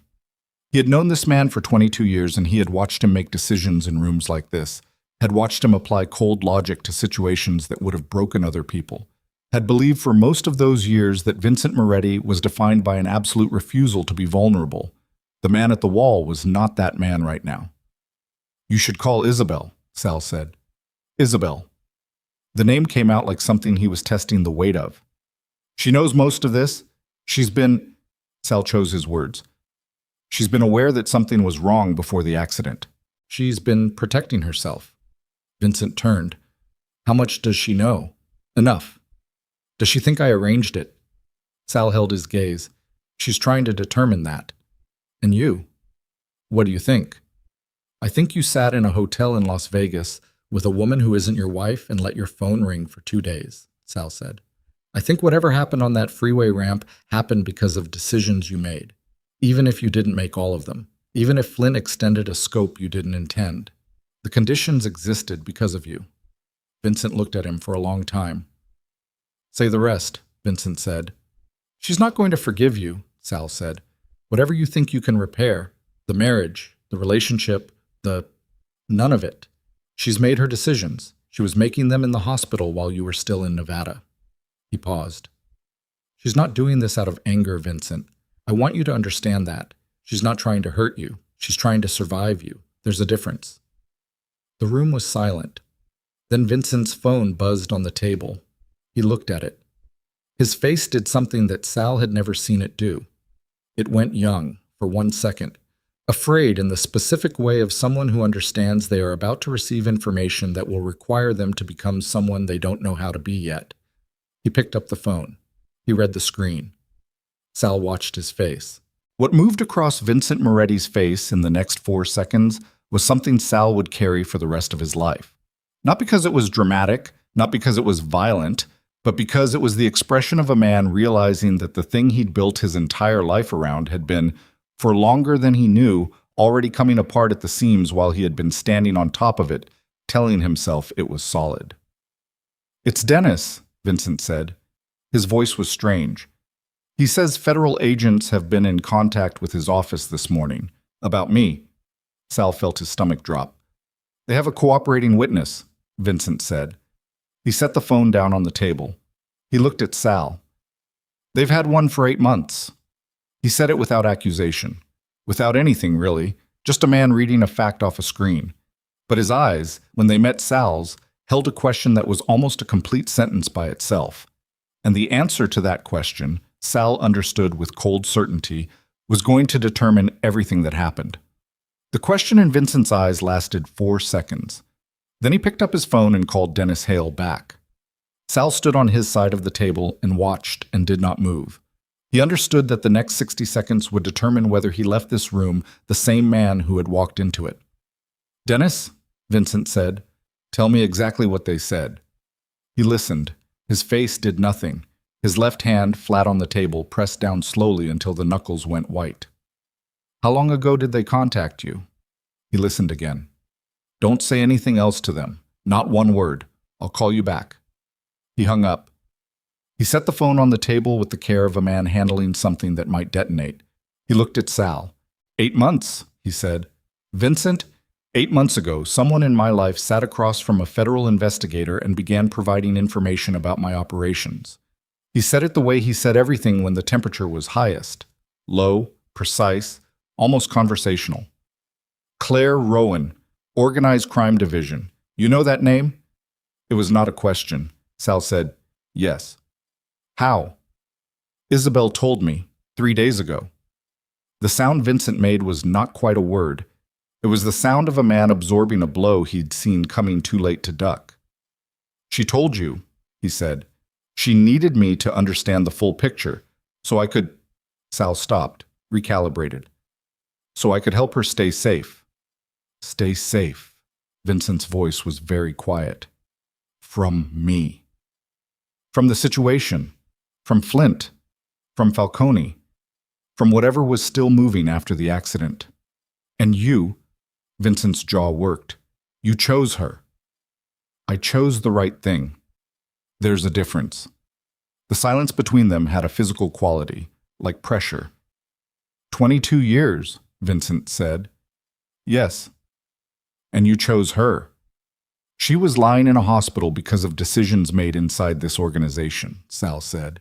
Your organization. She almost died, Vincent. You weren't there. I was. He kept his voice even, but it cost him.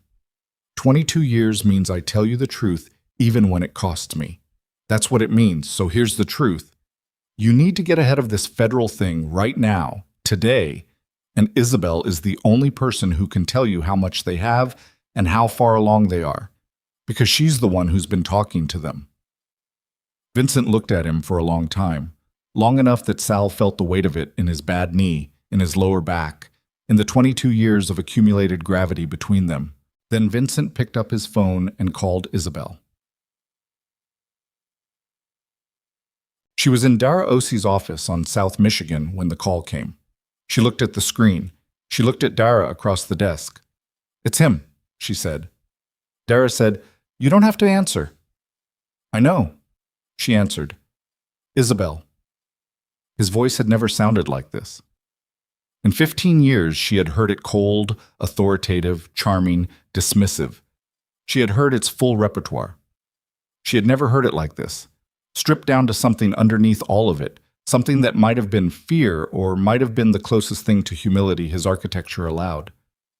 "I need to see you. I'm with my attorney. I know, I need—" He stopped. She heard him breathe. "I know about Claire Rowan." She said nothing. "Isabel, I need to know how much they have." "Why?" "Because—" He stopped again. The pause was different from his usual pauses, which were controlled and deliberate. This one was him running out of road and knowing it. "Because I'm trying to understand if there's anything left to protect." "There isn't," she said. "Not the way you mean." "Isabel, I'll meet you at the house," she said. 6 o'clock, my attorney will be present." "I don't need your attorney." "I do," she said, and hung up. She sat for a moment with the phone in her hand. Outside Dara's window, Michigan Avenue ran its ordinary afternoon business. Cabs, pedestrians, the flat gray lake visible between buildings 2 blocks east. "That was fast," Dara said. "He found out about the federal contact." Isabel set the phone on the desk. She was breathing carefully. Her ribs had been downgraded from constant noise to a specific ache that sharpened when she moved wrong. "He's afraid." "Is that good or bad for us?" "It depends on what he does with it." She looked at Dara. "I need to call Claire Rowan before 6. Claire Rowan answered on the first ring. She was 44, a 15-year veteran of the Organized Crime Division of the FBI's Chicago field office, and she had the voice of a woman who received calls like this frequently enough that surprise was no longer an available response. "I heard from my attorney that contact was made with Vincent's legal representation," Isabel said. "This morning," Rowan confirmed. "It was preliminary, informational." "Was it timed?" A brief pause. "We made contact when we did because our intelligence suggested Flint was about to move. We needed to create pressure in Vincent's direction before Flint had a reason to disappear." "You used Vincent to flush Flint." "We accelerated an existing timeline, yes." Isabel absorbed this. "How much does Vincent's attorney know about what I've provided?" "Nothing specific. The contact this morning confirmed we have a cooperating witness. We did not identify you." "He knows it's me." "He likely suspects. That's different from us confirming." "He's going to come to me tonight. He wants to know the scope." Rowan was quiet for 3 seconds. "Isabel, the arrangement we have does not require you to manage Vincent Moretti's response to this investigation. That is not your role." "I know what my role is," she kept her voice flat. "I'm telling you he's going to ask me directly. I need to know what I can say." "Tell him he should speak to his attorney. Tell him you can't discuss the investigation. Both of those things are true." "He won't accept that." "Then he'll have to not accept it." Rowan's voice was steady, but not unkind. "You've done the hard part, Isabel. You've been doing it for 8 months. Don't make tonight harder than it needs to be." "What's happening with Flint?" "We're watching him. If he moves, we move. We have enough on Flint to bring him in regardless of what happens with Vincent. The question is whether Vincent cooperates, which affects the scope of what he's looking at personally." "And what is he looking at personally?" "Significant exposure, 15 years of operation, enough to put him away for a long time." A pause. "How much of that he walks away from depends on what he does in the next 72 hours. Isabel sat with that. "Okay," she said. "Be careful tonight. Everyone keeps telling me that." "Everyone keeps being right," Rowan said, and the line went quiet. Botched. Carl Flint knew by 2 o'clock. He knew the way men in his position knew things. Through a network of small signals, The specific silence of phones that should have rung, a text from a contact at the federal building that said only movement today, be careful. The way Caruso hadn't returned his call from noon. He sat in a car in a side street in Ukrainian village and thought through his options with the calm, systematic efficiency that had made him valuable to 3 different men over 25 years. He was not panicking. Panic was the province of men who hadn't planned for the contingency. Flint had planned. He had a bag. He had a passport that wasn't his name. He had an account in a bank in Montreal that contained enough money to rebuild in a country that didn't have an extradition agreement structured the way this one was. He also had one piece of unfinished business. He called a number. It rang 4 times. Picked up. "It's moving," he said. "Today or tomorrow. You need to go." The voice on the other end said something. "I know," Flint said. "It doesn't matter now. Just go." He hung up. He pulled out of the parking spot and drove north. Sal called Isabel at 3:30. "Flint's in the wind," he said. "I had someone watching the building on Erie. He came back, got something from his office, and left. He didn't look like a man running errands." "Does Vincent know?"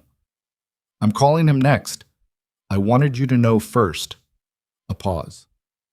"How are you doing?" "I'm fine." "Isabel." "I'm fine, Sal." She meant it differently than she'd been meaning it all week. Not managed fine. Actually fine. In the narrow, specific sense of a woman who has moved through the worst of it and found solid ground underneath. "I have Dara with me.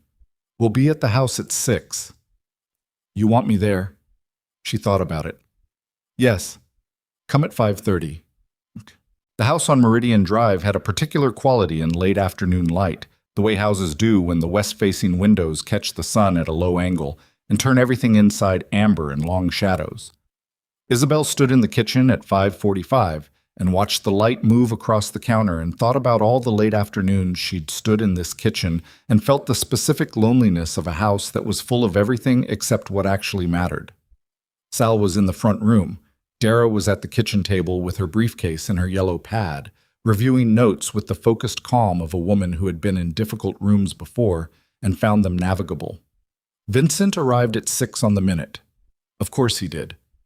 He came through the front door. His house, his key, his door. And the sound of it was different than it had been for 15 years of comings and goings. Isabel heard it from the kitchen and felt nothing move in her chest. That absence was its own kind of information. He came through to the kitchen. He saw Dara and he saw Sal and he looked at Isabel across the room. He had aged, she thought, in a week.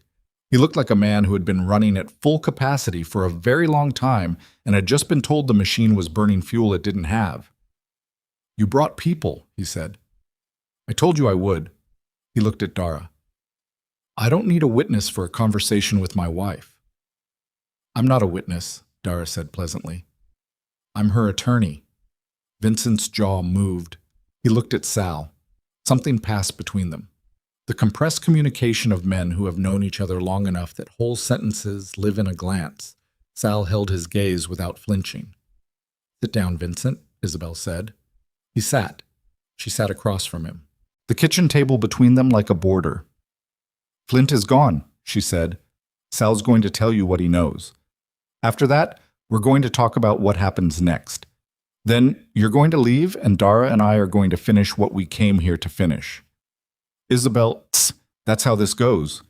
She said it without heat, without anger, just the shape of it, clean and final. "You wanted to see me. You wanted to know the scope.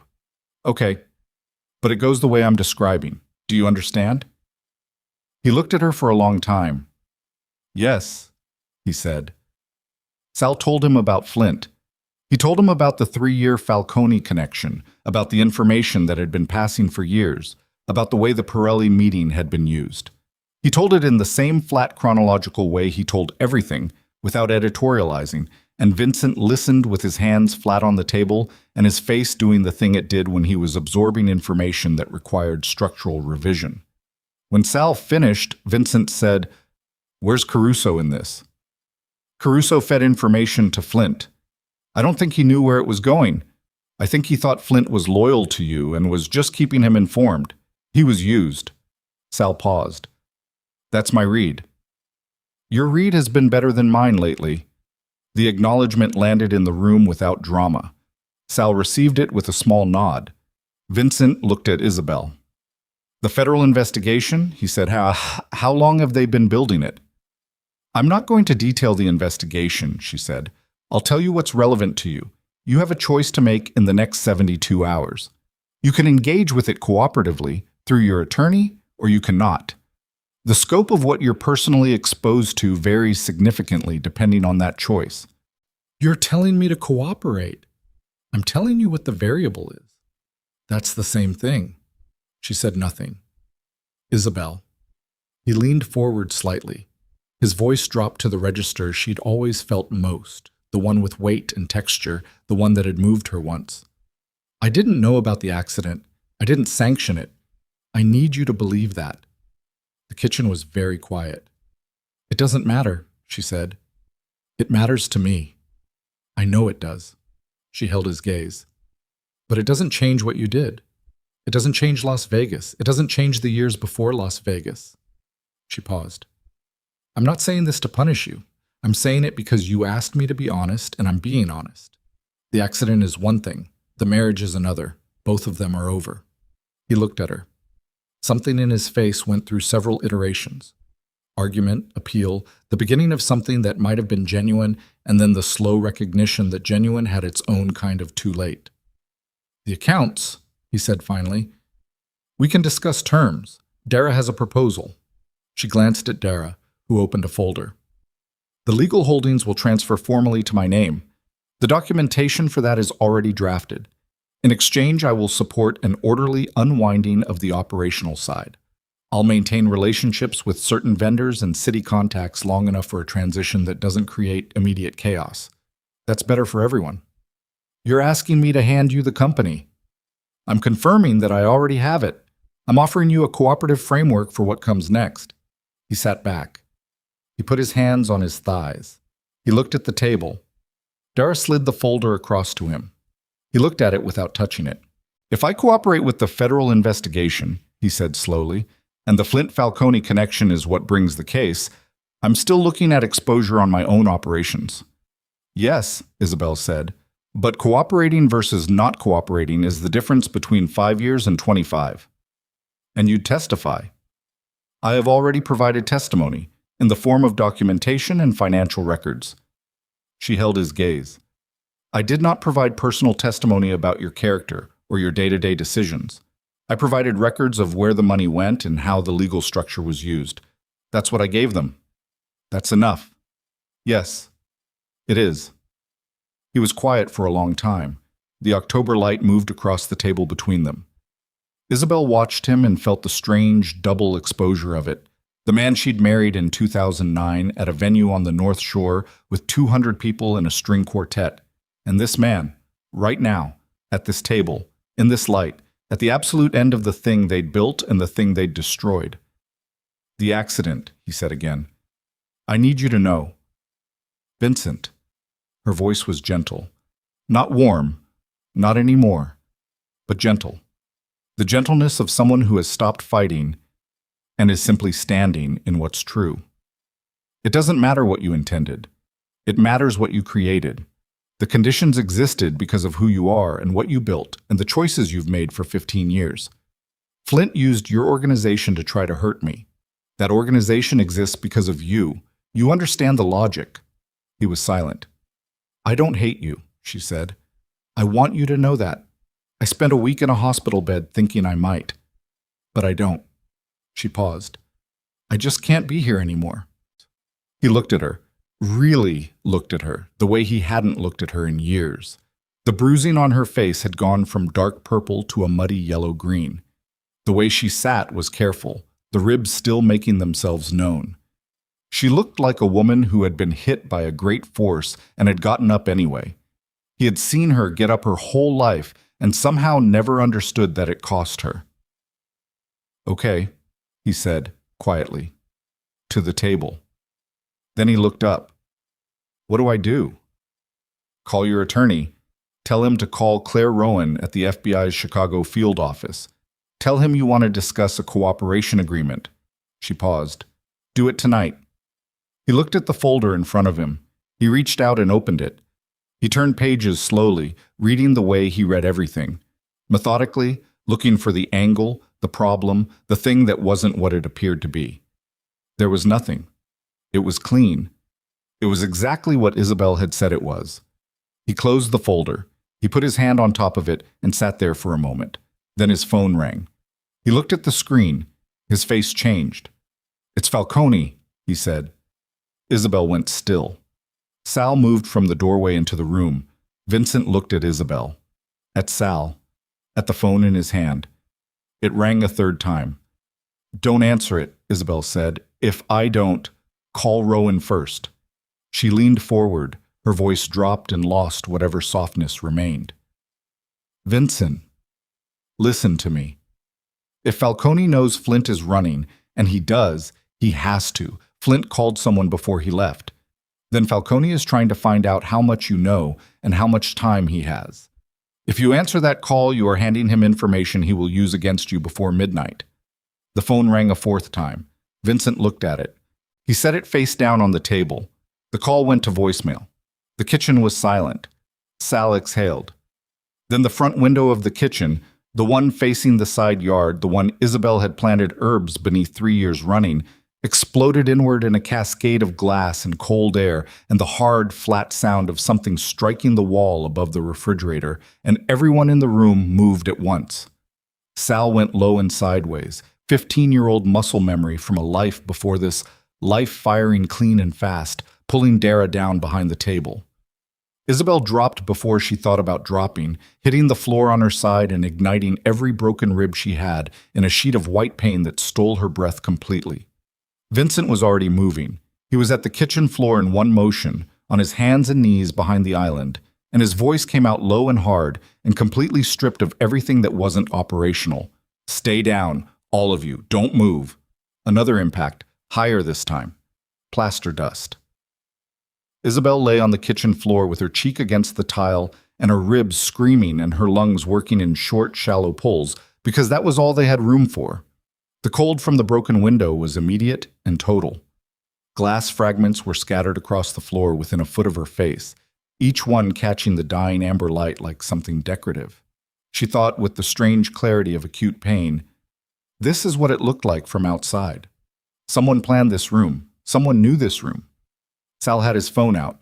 She could hear him on it, quiet, fast, giving the address, giving the situation.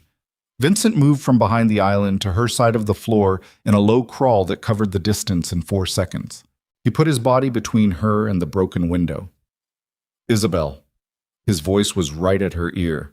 "Talk to me." "Ribs," she said through her teeth. "I know. I'm sorry." "Is it Falcone?" "Has to be." He had one hand on the floor and his head low. "He was making sure I answered. By shooting at my kitchen. By sending a message." Another impact. Something in the front of the house this time. Dara made a sound. Not a scream, more of a compressed involuntary sound. The kind bodies make independent of decision. "She's okay," Sal said. "She's okay." Vincent's hand found Isabel's in the dark below the cabinet level. He gripped it. She let him. "How long before—" she started. Sal called it in. 4 minutes, maybe 3. She breathed. The ribs had no floor on the pain. Each breath was a negotiation, and she was losing. She pressed her back teeth together and breathed anyway. Silence. 30 seconds of it. 40. The cold pouring through the broken window. Then nothing. No more impacts. Vincent raised his head by an inch, then 2. He looked at Sal across the kitchen. Sal shook his head. "Don't." They waited. The sirens came in at 2 minutes 40 seconds. Isabel counted them. When the first unit was on the street, Sal got up. Vincent came up slowly, keeping his hand on Isabel's arm. She sat up against the cabinet and felt the ribs announce themselves at full volume and focused on a point on the opposite wall and breathed through it with her eyes open. "I've got you," Vincent said. "I don't need—" "Isabel." He was on one knee beside her, and his voice had lost every layer except the one underneath all of it, the one she hadn't heard in so long she'd half convinced herself it didn't exist anymore. "I've got you. Just let me." She looked at him. In the cold, in the glass, in the mess of her kitchen with the sirens outside and Sal at the window and Dara sitting up against the far cabinet with her yellow pad still somehow clutched to her chest, Isabel looked at Vincent Moretti and saw the man who had failed her so completely and so thoroughly that the failure had its own kind of finality. She also saw the man who had put his body between her and the window. Both things were true.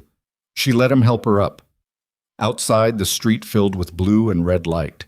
Inside, the kitchen ticked with cooling plaster, and the wind came through the broken glass and moved across everything, and Sal stood at the window looking out at the dark, with the phone already to his ear again, already moving the pieces, because the pieces were still moving whether anyone was ready or... The ambulance came for Isabel because Sal called one, not because she asked. She sat on the back bumper of it, with a blanket around her shoulders and a paramedic pressing careful fingers along her ribs, and she watched the house on Meridian Drive fill up with people.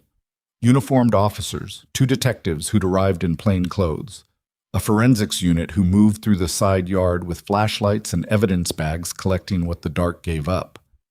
The broken window had been shot with a .308 rifle from approximately 60 yards, the detective told her. 2 rounds into the kitchen, 1 into the front room. No one hit. "Message rounds," the detective said. His name was Kowalski. He had the flat, assessing eyes of a man who had worked Chicago homicide for 20 years and stopped being surprised by anything. Someone wanted to scare, not kill. At 60 yards with that caliber, if they wanted to kill, they would have. "I know," Isabel said. Kowalski looked at her. "You want to tell me who sent the message?" "I want to make a phone call first." She called Claire Rowan from the ambulance bumper at 7:14 p.m. Rowan answered in 2 rings.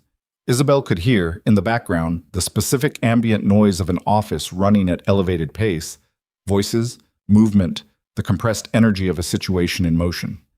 "We know," Rowan said before Isabel could speak. "We've had units on Falcone since 5 o'clock.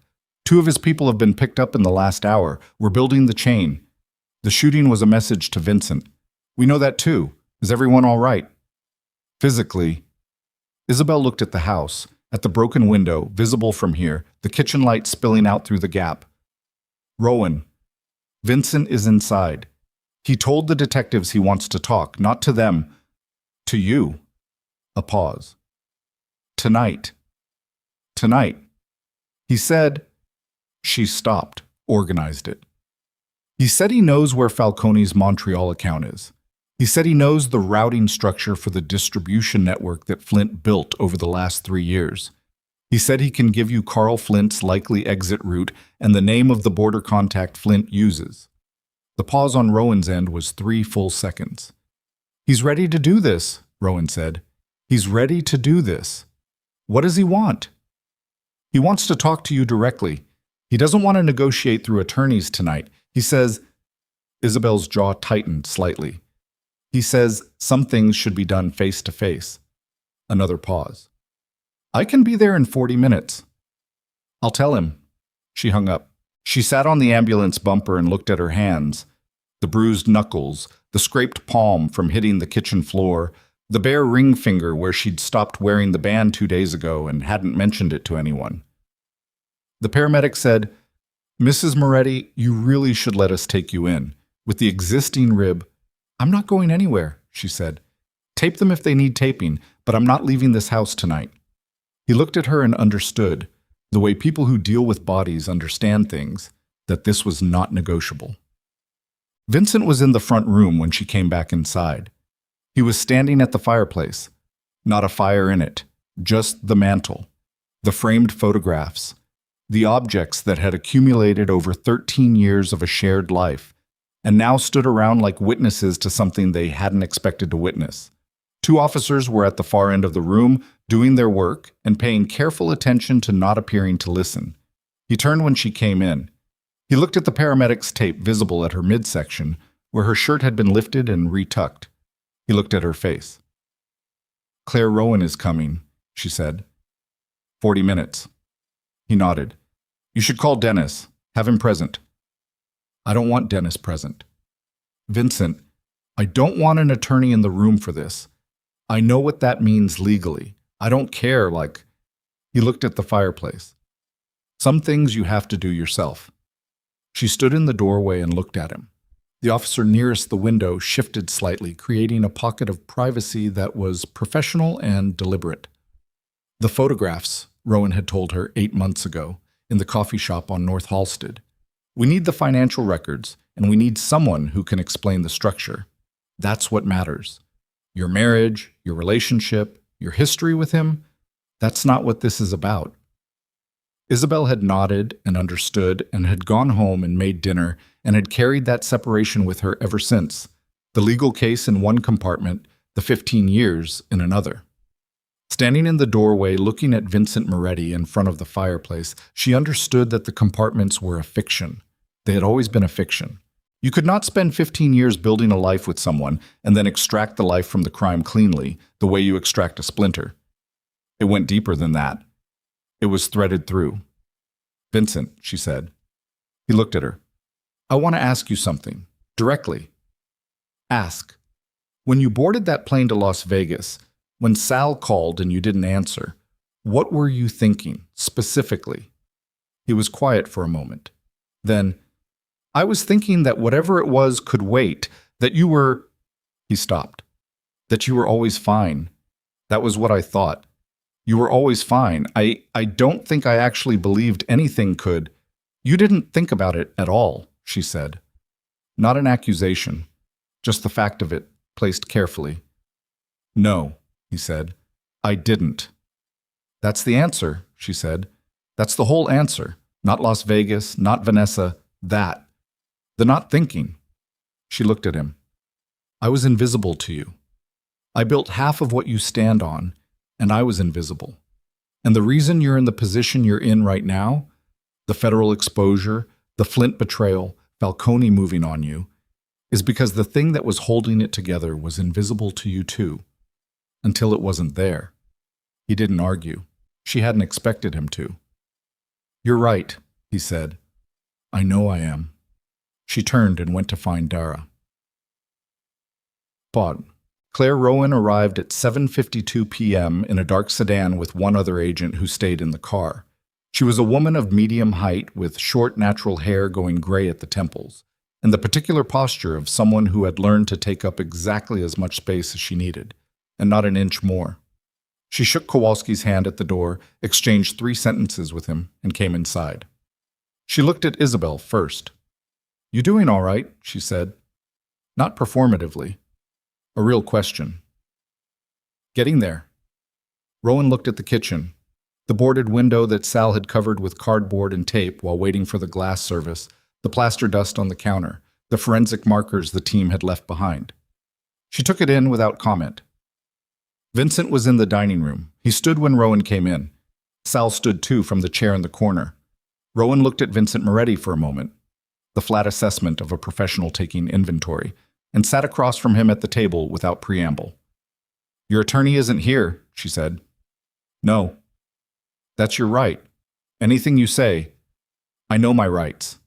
He sat. Ask me what you need to ask. Rowan looked at Isabel, who was in the doorway. She stays, Vincent said. She's earned the right to be in any room I'm in tonight. Rowan considered this. Then she opened her folder and began. It went for 2 hours. Isabel sat in a chair against the wall and listened to Vincent dismantle, piece by piece, the architecture of 20 years with the flat systematic efficiency of a man who has decided that the only thing left worth doing is doing it completely. He gave them Flint's border contact, a man named Arsenault in a town outside Windsor, Ontario, who had run people across the border for 3 different organizations and would be a matter of record in a Canadian database under a different name. He gave them the Montreal account routing, not just the account number, but the structure of how money moved through 4 intermediary accounts before landing there, which was the part that mattered because it provided the chain of evidence that a number alone didn't.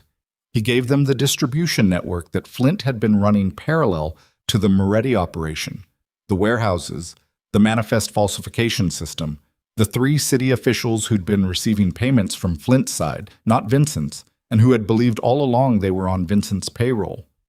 He gave them the shape of the Falcone expansion plan as he understood it. The Bridgeport corridor, the 2 Northside operations Falcone had been quietly acquiring through shell companies over the past 18 months. The name of the logistics coordinator who ran Falcone's Chicago street-level operation, and who was, Vincent said, findable at a gym on West Armitage every morning between 6 and 8, Rowan wrote. Her partner, patched in on a secure line, occasionally asked a clarifying question in Rowan's earpiece, and she relayed it.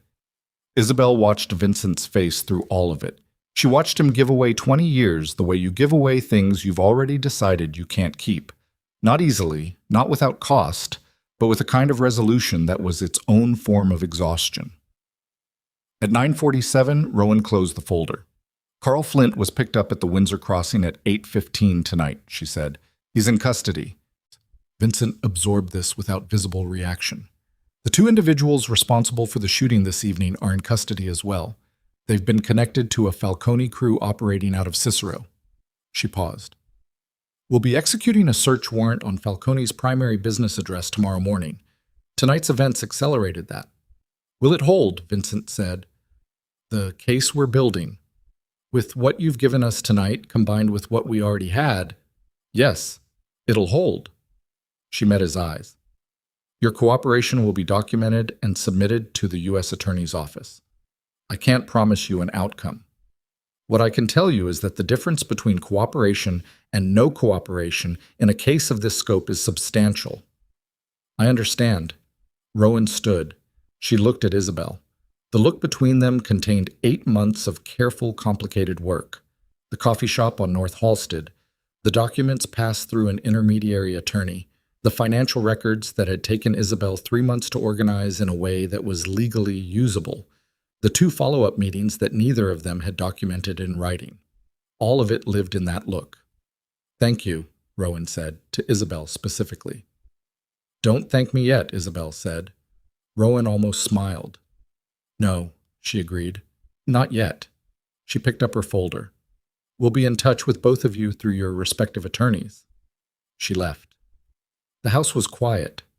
Sal, in the corner, looked like a man who had run a very long race and was only now, at the finish, feeling the full weight of every mile. Vincent looked at the table. It's done, he said.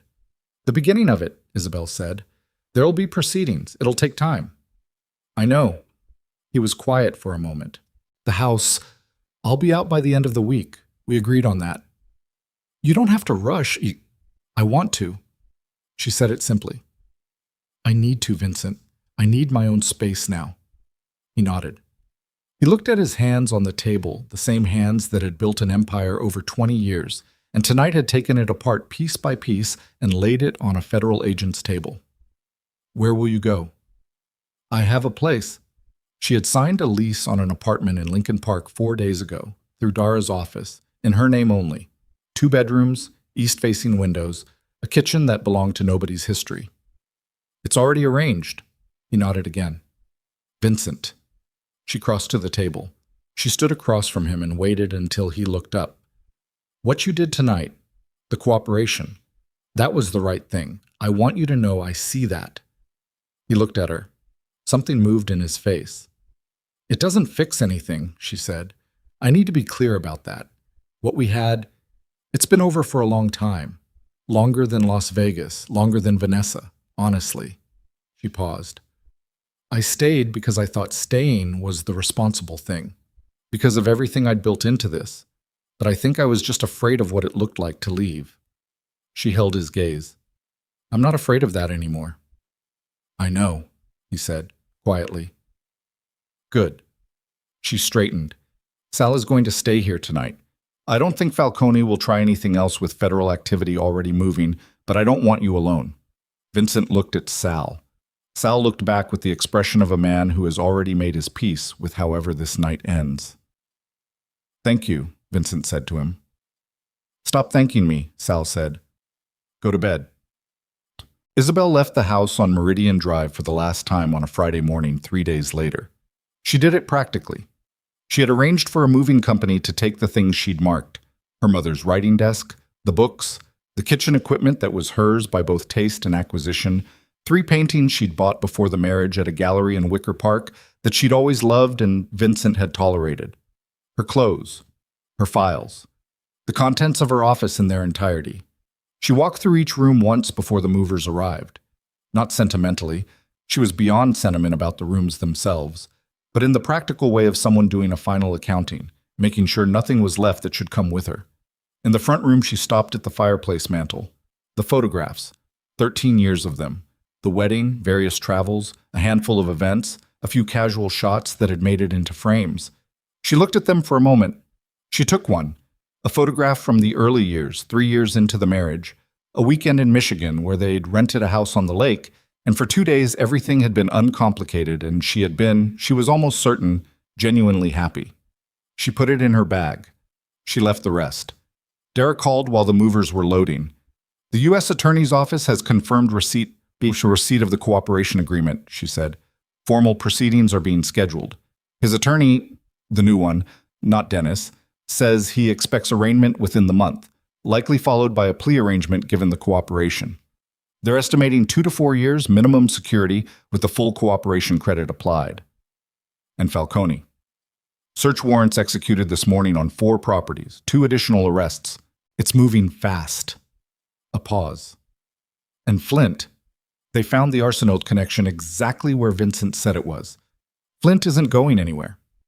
Isabel stood on the front step of the house and watched a mover carry her mother's writing desk down the front path. "Okay," she said. "How are you doing?" Dara said, in the tone that meant she actually wanted to know. "I'm all right." She meant it in the fuller sense this time, not managed, not controlled, just all right, something that had room in it.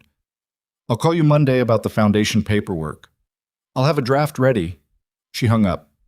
She stood on the step until the last piece was loaded. Then she went inside for a final walkthrough. Empty rooms, scuffed floors where furniture had stood, the particular hollow sound of a house newly vacated. In the kitchen, she stopped at the boarded window. Someone had cleaned the glass up, swept and mopped, but the cardboard and tape were still there, a rough patch over the gap where the outside had come in. She looked at it for a moment. Then she picked up her bag and walked out the front door and did not look back. Done. Sal came to see her 3 weeks later at the Lincoln Park apartment. She made coffee. They sat at a small table by the east-facing windows, the lake visible between 2 buildings to the northeast, the November light flat and clean and cold. He looked better than he had. He'd slept. She could tell by the way he held himself, so less of the load-bearing quality that had marked him for the last month, the posture of a man carrying weight he couldn't put down. "Vincent asked about you," he said. "What did you tell him?" "That you were fine, that you looked good, that you seemed—" He paused. "I told him you seemed like yourself." "What did he say?" "He said, good." Sal wrapped both hands around his coffee mug. "He meant it." She looked out the window. "The arraignment is next week," Sal said. "You don't need to be there." "I know, I won't be." "Okay." She turned back. "What are you going to do after all of this?" He considered the question with the slow seriousness he gave things. "My daughter's been asking me to come to Milwaukee. She has 2 kids now. My grandchildren." He said the word like it still surprised him. "I've been to visit 3 times in the last 2 years. She wants more than 3 times." "Then go." "I'm thinking about it." He looked at her. "What about you?" "The foundation paperwork is filed. We're waiting on the nonprofit status determination. Dara says 6 to 8 weeks.